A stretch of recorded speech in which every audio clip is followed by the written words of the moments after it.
The beta version of Audacity 3.2 has been released, and one of the new features in Audacity 3.2 is an audio setup button. I'm going to show it to you right now.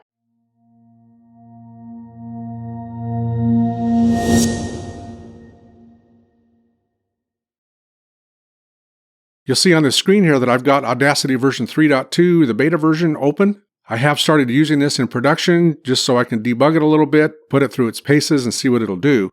But one of the new features in Audacity 3.2 is this audio setup button that you see right here at the top of the screen. What this has done is it's taken what used to be in a separate line below it, the microphone, the speaker, the sound card, all that stuff that you could go through and select through drop-down windows. It took that entire line out and put it behind a button. And that freed up some real estate on our screen. And it gave our tracks a little bit more room to live in so that we have a little bit more room on the screen to be able to manipulate tracks, to do our editing, to do our post-production work. So let me show you this button. If I click on this button where it says Audio Setup, it brings up different options. By host, it's my sound card. Now, if you're on Windows and you have multiple sound cards, they're going to appear here, assuming that Audacity sees them.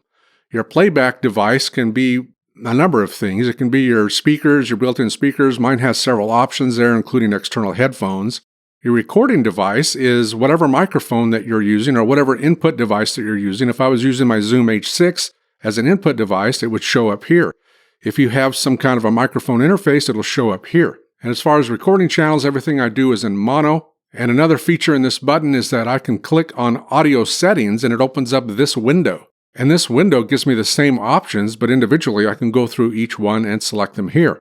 In addition, I have a latency window at the bottom. So if latency is a problem with your recording, you can tweak those settings right here to compensate for any latency between your microphone and what you're recording, especially if you're using video at the same time. So that's just a quick look at the audio setup button within Audacity. It gave us some real estate back, which is always a good thing. And it streamlined our interface. It streamlined the user interface for Audacity considerably.